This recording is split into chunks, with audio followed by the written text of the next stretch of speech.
Nous sommes tant habitués à leur présence que nous ne les voyons plus.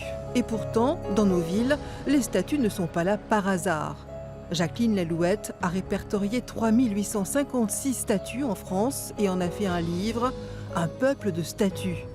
Des statues dont l'utilité jusqu'à la Révolution était de magnifier la grandeur du roi et de personnifier la religion. Elles étaient dans des lieux clos comme des académies, comme la Comédie Française. Elles n'étaient pas sur les places publiques. Et c'est seulement à partir de la Révolution que, premièrement, après avoir détruit les grandes statues royales, équestres ou non, on a envisagé d'ériger des statues à des grands hommes. Du consulat jusqu'à la Troisième République, de plus en plus de statues voient le jour. Garibaldi avait une statue imposante en bronze, ici, à Dijon. Détruite en 1942, elle a été remplacée par un buste. Aujourd'hui, c'est avec un autre buste, sur un lieu historique, que Dijon honore la mémoire de Garibaldi.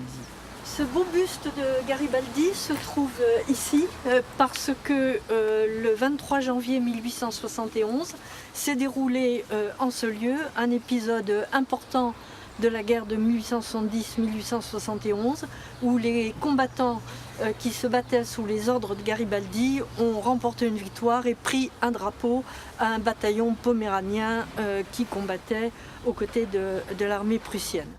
Sur cette petite place, François Rude semble comme oublié.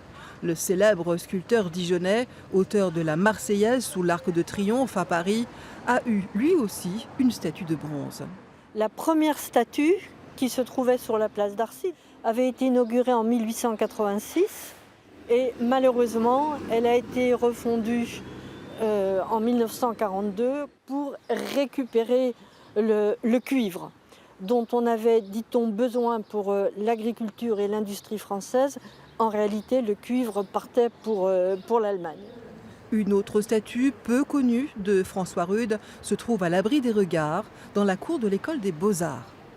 Rude est assis, toujours avec ses instruments de sculpteur, c'est-à-dire le ciseau, la masse, enfin tout ce dont un sculpteur a besoin, et toujours coiffé de sa calotte, sa petite calotte, avec la Marseillaise miniature dans la main, et on le voit en train de contempler sa Marseillaise.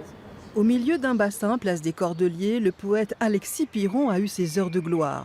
Privée elle aussi de ses éléments de bronze en 1942, la statue a été reléguée au fond du jardin de l'Arquebuse comme une punition pour Piron, déjà puni de son vivant quand il a été élu à l'Académie française en 1753 pour avoir écrit à 20 ans une ode licencieuse. Cette élection a fait scandale à cause du souvenir de l'ode à Priape. Et Louis XV a d'ailleurs refusé de ratifier son élection, d'où l'inscription qui se trouve sur cet Hermès, sur lequel on peut voir écrit « C.J. Piron qui ne fut rien, pas même académicien ». Un peuple de statues, un ouvrage grâce auquel les statues éveilleront certainement votre curiosité.